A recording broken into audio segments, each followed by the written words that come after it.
Welcome back to the Kevin Bulkicki YouTube channel. Happy opening day, happy opening week, happy opening weekend to all of my fellow baseball fans out there. We made it through the winter, we made it through the off season, we made it through an amazing World Baseball Classic, and we are now here at the start of the 2026 Major League Baseball season. Hopefully, we don't have a lockout at the end of this year. But it should be a fun season, although everyone expects the Dodgers to run it back and three-peat. Hopefully, literally any other team other than, I guess, the Yankees, the Braves, the Phillies, any team in the NL East, or any team that I don't like wins. But every team has optimism, and every fan base has optimism, at least to some extent, going into the season. I will go on in a later video and talk about my expectations for this Mets season upcoming. Probably should have done it before the first game, but better late than never. My thoughts on this team are probably a lot more negative than a lot of other people's, but this is not the time for that. The Mets won their first game of the year on opening day. They continue their best record on opening day, and they beat the Pittsburgh Pirates by a score of 11-7. And this was quite possibly one of the funniest, craziest, most iconic opening days I can remember, because there was a lot of things that went on. First off, we have to start off with the national anthem. The national anthem was sung by a man by the name of Christopher Jackson, who plays George Washington in the play Hamilton on Broadway. And he sang the national anthem and he messed it up. He got the words wrong. He skipped the ramparts part of the song. Now, it's not really that big of the deal at the end of the day. We've seen plenty of failed national anthems before, most notably Fergie. I think of the Golden State Warriors partying in the locker room listening to that song. I just watched the video this morning. It still makes me laugh. And so fails during the national anthem are nothing new, but you would very much like the guy who plays George Washington to sing the national anthem correctly. And what made this kind of have more eyeballs on it than normal was because this was a nationally televised game. This game was broadcasted on NBC. And so we're having these new broadcasts for 2026. The first game of the year was on Thursday night between the Giants and the Yankees on Netflix. That was a disaster. Nobody liked it. And so this was the second nationally televised game of the season, a 1:15 start on NBC. The first time that NBC has had the rights to baseball in quite some time. And so people are tuning into the broadcast. Paul Skeens is on the mound. He's, in my opinion, the best pitcher in baseball right now. The Mets are obviously a big market team. So there were a lot of eyeballs on this game. And you play the national anthem before the game and he messes up. And it kind of set the tone for how crazy of a game this would be. It started off, a bloop hit by O'Neal Cruz on the Pirates.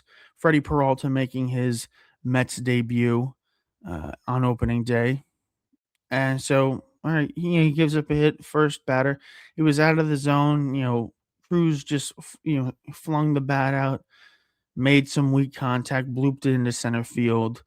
Pretty meaningless hit. And then Nathaniel Lowe comes up making his Pirates debut, and the very next pitch, he hit it out, and it didn't look on the broadcast like it was going out. It just kept carrying and carrying.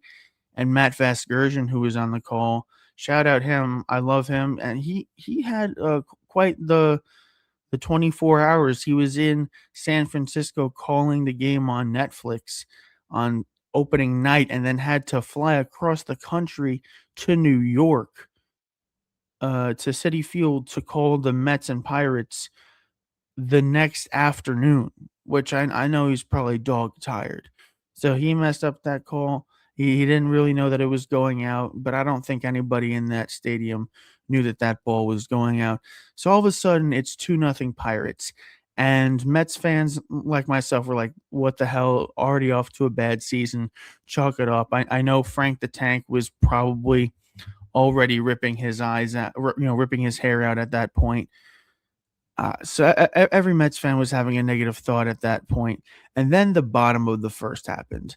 And probably the reason why a lot of us were negative at that point in the game was because Paul Skeens was on the mound for the Pirates. And as I mentioned, he's one of the best pitchers in baseball. In my opinion, he's the best. And we thought that it was going to be a very difficult challenge for the Mets, but it turned out it wasn't because they tagged him for 5 runs in the first inning, and he didn't even make it out of the first inning. He only went 2/3 of an inning.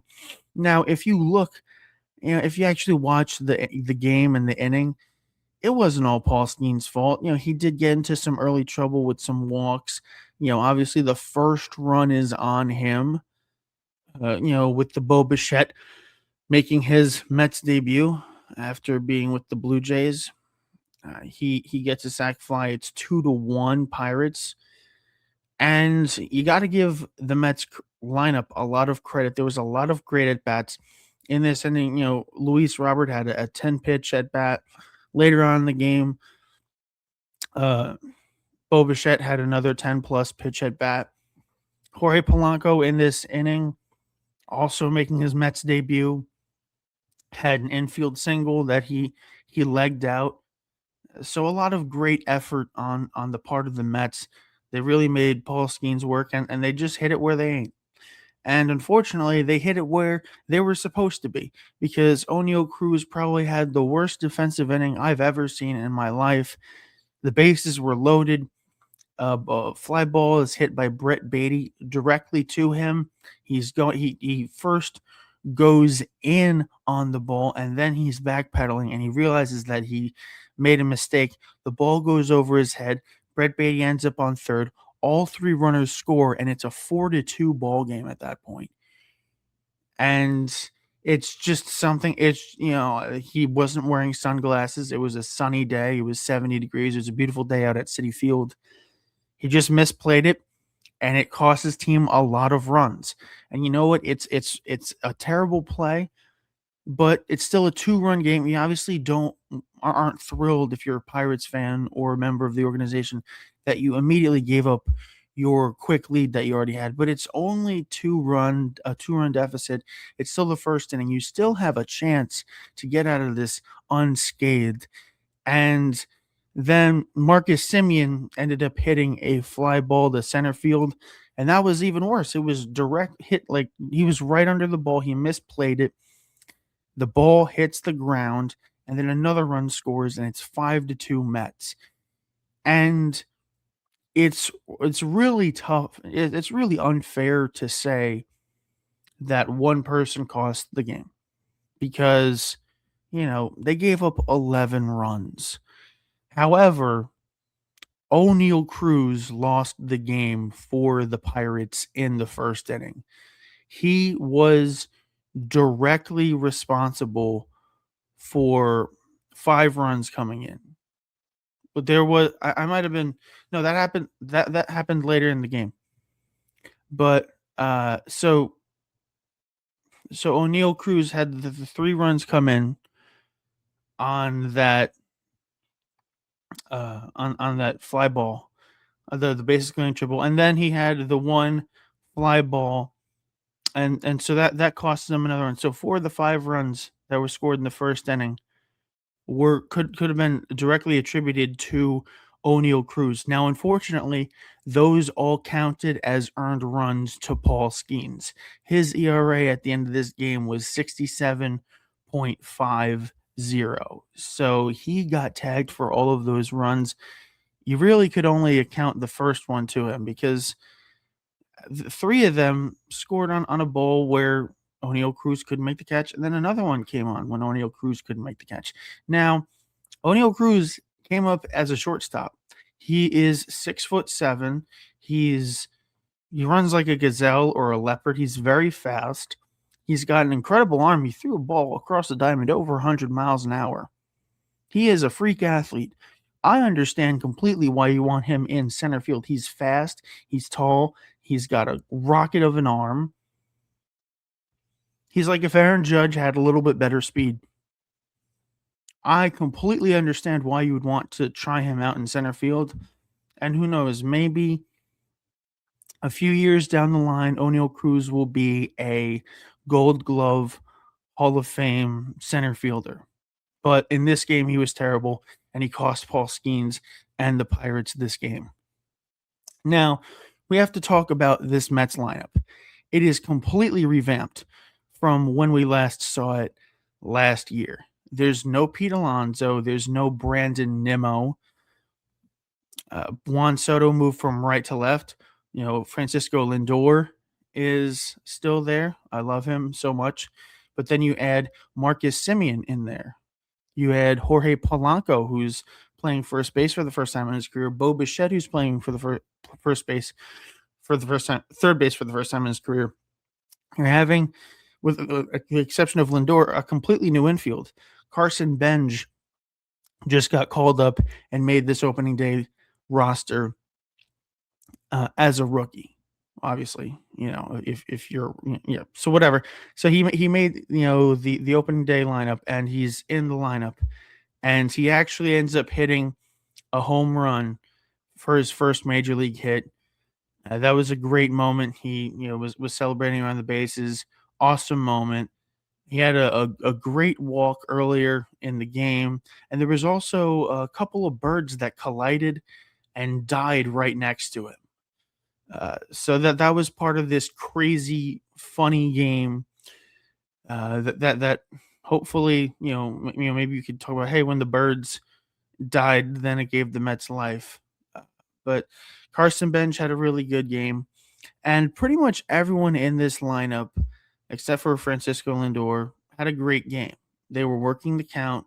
They were getting on base. They were driving in runs. This lineup was firing on all cylinders, and that was you tell me everyone was surprised with this result because no one was expecting the Mets to drop 11 runs in a game that Paul Skeens started. But that's what happened. This lineup was awesome. Now, the pitching side for the Mets wasn't great. Obviously, right off the bat, that 2-run homer to Nathaniel Lowe off of Freddie Peralta, you don't want that to happen. And then in his second at bat, Nathaniel Lowe hit another home run against Freddie Peralta, so he clearly seems to have his number. Freddie Peralta went 5 innings and gave up 4 runs.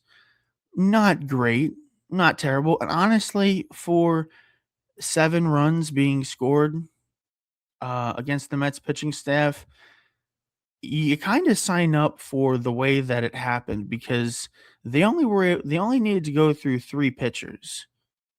And usually when you have that many runs score against your team, you keep constantly having to go to different pitchers.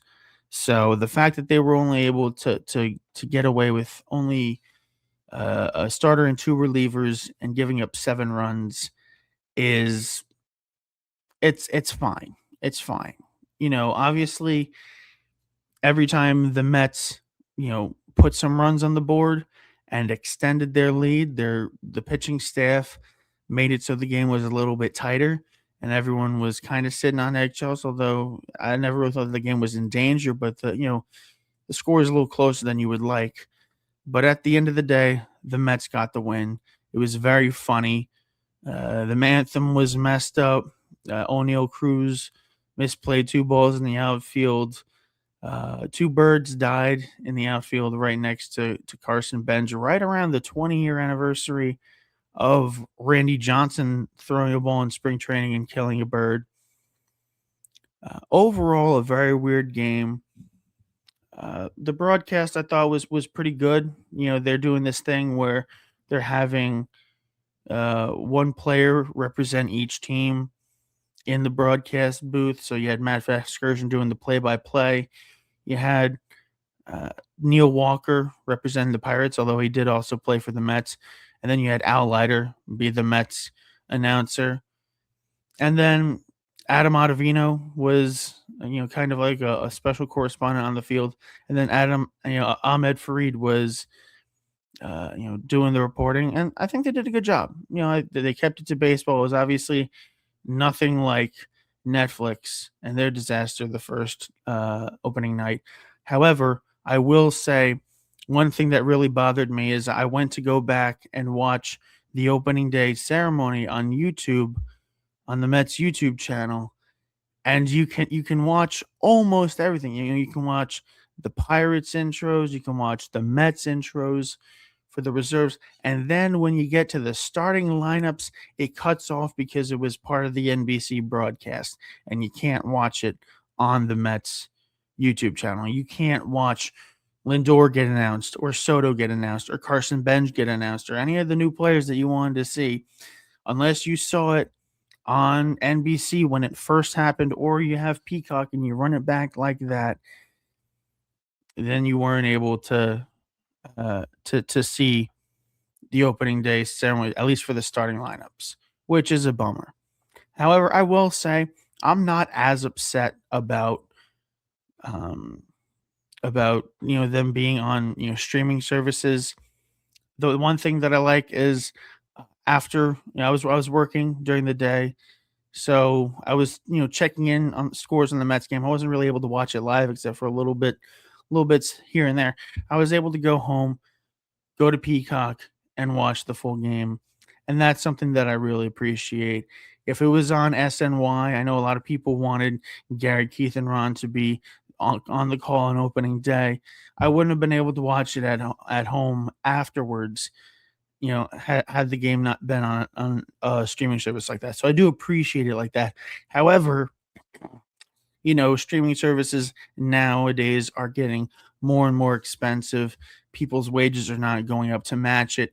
Everything's more expensive. Everyone's pirating, going to different websites, and they're asking a lot from their fans. I mean, it is very confusing how to watch baseball. I have MLB.TV free through T-Mobile, but there's also apparently MLB Plus, and MLB.TV is now through ESPN Unlimited, which is not ESPN Plus, which you also can't get